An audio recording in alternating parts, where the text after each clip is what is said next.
Mapagpalang araw mga kataba. Ayan, magluluto tayo ng gulay. Pinafry ko na yung ating pansahog na pork. Stir-fried vegetable to mga kataba. Meron tong button mushroom. Ito, ang ating, yung maliit na lata, button mushroom. At maglalagay tayo ng tokwa. Pinarito ko na yung ating tokwa. Ang ingredients natin sa gulay, bawang, sibuyas na panggisa. Binabad ko na yung sayote. Sayote. Carrots, yun ang nakalimutan kong lagyan, sayote. Pero mamaya na lang. Carrots, patatas, naku, nakakalimutan. Bell pepper, beans, at pechay bagyo. Ayun. Pwede naman natin isunod ang ating carrots. Tapos ito ang pamaris natin dyan mga kataba. Hindi ko na pinakita kasi simpleng fried lang naman to. Ang ating chicken. Hinaluan ko lang yan ng bready mix. Lagyan na natin yung ating bawang sibuyas. Ayan.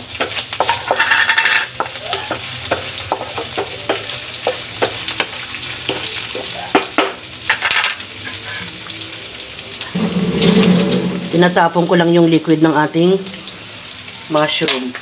Pwede na natin ilagay.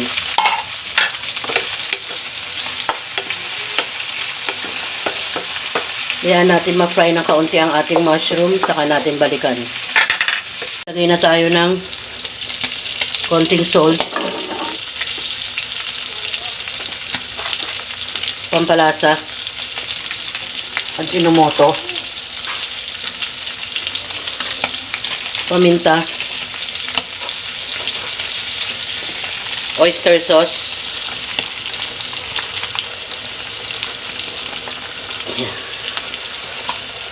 Tataktak natin yun, sayang. Ilagay na natin ang ating gulay. Pinagsama-sama ko na tatlong klase. Sayote, carrots, patatas. Ayan. Mamaya natin ilalagay ang ating tofu. Tatakpan natin.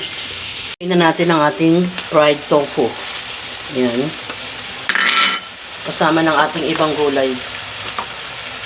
Sabay-sabay na rin to. Pechay bagyo, bell pepper, at ang ating beans.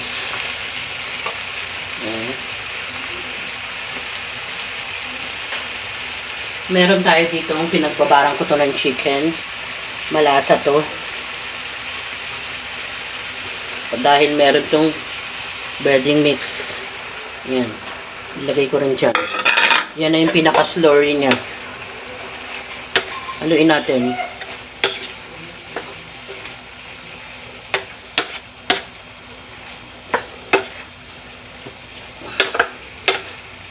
After ilang minutes, luto na yan. Kasi mas maganda yung hindi masyadong malabsak yung gulay.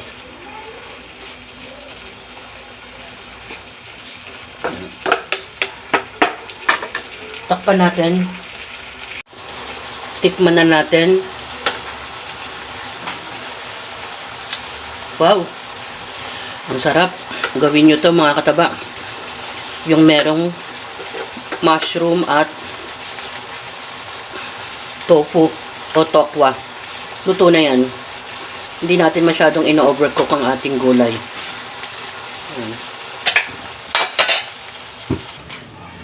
Fried chicken, mga kataba, nilagyan ko lang yan ng breading, yung ating ready mix na breading. At konting flour ang idinagdag natin dyan kasama ng mga pampalasa. Siyempre, kung meron namang chicken, meron din namang gulay. Ang ating stir-fry vegetable.